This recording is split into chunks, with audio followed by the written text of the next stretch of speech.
Bismillahirrahmanirrahim. Assalamualaikum warahmatullahi wabarakatuh. Anak-anakku kelas 11 yang dulu kelas 1 ya.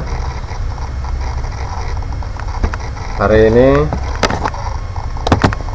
adalah hari pertama kita untuk daring, khususnya untuk kelas 11. Ya, pada pertemuan kali ini langsung saja karena waktu tidak bisa diundur lagi dan singkat sekali ya. Langsung saja ke materinya, mulai dari awal, yaitu metode etnografi. Kita langsung saja. Apa itu metode etnografi?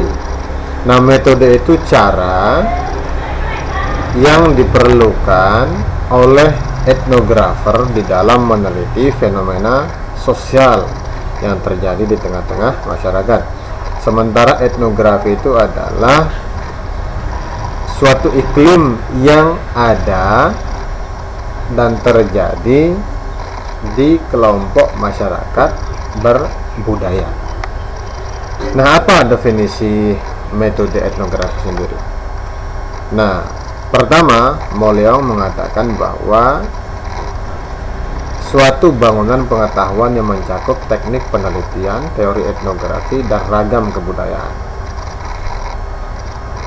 Nah, bangunan pengetahuan yang dimaksud adalah dibutuhkan 3 hal. Yang pertama, teknik. Tentu di dalam meneliti satu fenomena yang terjadi di tengah masyarakat, baik itu konflik antar suku bangsa, antar suku budaya, ras, dan agama bahkan ya.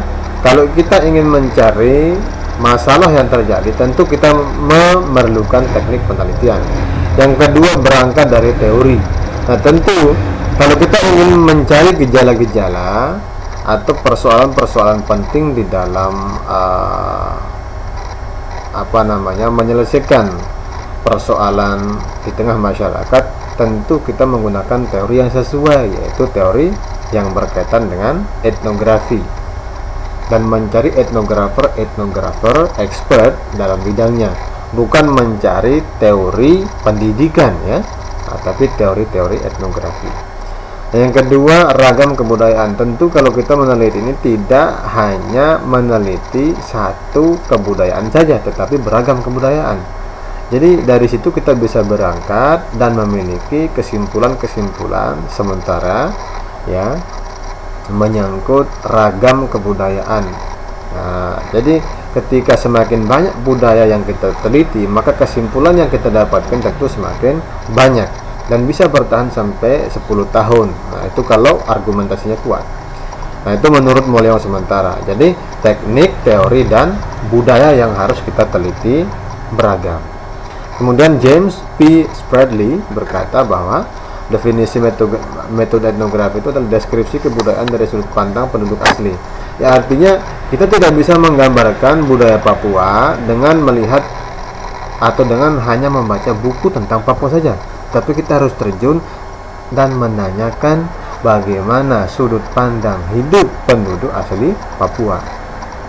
Jadi kita tidak bisa memberikan satu gambaran tentang kebudayaan suku lain di luar suku kita itu kalau kita tidak terlibat langsung interaksi dengan penduduk asli ya budaya tersebut. Nah, jadi tidak bisa kecuali dengan hanya terjun ke lapangan. Maksimal itu adalah 6 bulan. Bahkan pernah satu kali terjadi orang luar negeri Amerika Serikat meneliti budaya perkawinan, adat perkawinan orang Papua di Irian Barat. Itu sampai menikahi ketua sukunya, karena kalau tidak menikahi ketua sukunya itu dia tidak diizinkan karena dia orang asing. Nah, karena melanggar aturan di dalam penelitian, dia harus dideportasi. Itu terjadi kalau tidak salah sekitar tahun 2014-15an. Itu hak terpaksa dideportasi karena dia sudah melanggar kode etik di dalam penelitian. Karena visanya ternyata itu bukan untuk meneliti, tetapi untuk melancong. Nah, itu kesalahannya sehingga harus dideportasi. Yang ketiga, Creswell. mendefinisikan bahwa deskripsi dan tafsiran pola dari nilai, perilaku, keyakinan, dan bahasa dari kelompok berkebudayaan yang sama. Jadi kita garis bawahi bahwa kelompok kebudayaan yang sama. Nah, misalkan di daerah Banten itu memiliki kebudayaan yang sama, tetapi ragam keyakinan, beragam perilaku dan nilai. Nah, jadi tentu ya di dalam meneliti pola-pola nilai yang dimiliki, pola-pola perilaku yang dimiliki oleh kebudayaan yang sama, tetapi perilaku yang berbeda, bahkan keyakinan yang berbeda. Jangankan di Banten, di Jawa saja tuh banyak sekali, ya. Jadi tentu akan melahirkan gambaran-gambaran berbeda, tafsiran-tafsiran berbeda, dan nilai yang bisa kita ambil juga berbeda. Nah, jadi itu menurut Creswell. Ya, cukup komplit ya dengan Moleong. Yang terakhir ini lokal, Koncaraningrat, terkenal sekali di Indonesia, mengatakan bahwa deskripsi mengenai kebudayaan suatu suku bangsa. Ini singkat tapi sangat padat. Jadi satu gambaran menyangkut kebudayaan suatu bangsa. Nah, jadi teorinya, tekniknya, bahkan budaya dan suku yang kita akan teliti itu sudah mencakup dalam deskripsi, dalam definisi ini. Ini singkat tetapi padat. Nah, ini yang saya maksud. Jadi singkat sekali bahwa deskripsi mengenai kebudayaan suatu suku bangsa. Jadi Anda tidak mungkin untuk meneliti satu negara yang begitu luas, ya, tanpa harus meneliti masing-masing suku bangsa yang ada di sana. Tak bisa. Bahkan di Indonesia pun tidak bisa karena ribuan suku di Indonesia sendiri, apalagi negara lain. Jadi baru kita bisa mengambil kesimpulan kalau kita mengambil salah satu suku bangsa yang ada di satu negara. Nah, baru kita bisa deskripsikan. Jadi singkat sekali. Nah, pada akhirnya dapat kita simpulkan sementara bahwa metode etnografi ini adalah suatu metode yang digunakan oleh peneliti untuk meneliti gejala-gejala sosial yang terjadi di masyarakat berbudaya, ya, dengan menggunakan teknik, teori, dan objek kebudayaan sebagai ujung tombak dari deskripsi dan tafsiran yang akan kita buat. Nah, singkatnya begitu. Yang terakhir, apa sih ciri khas daripada metode etnografi itu sendiri? Yang pertama, holistik.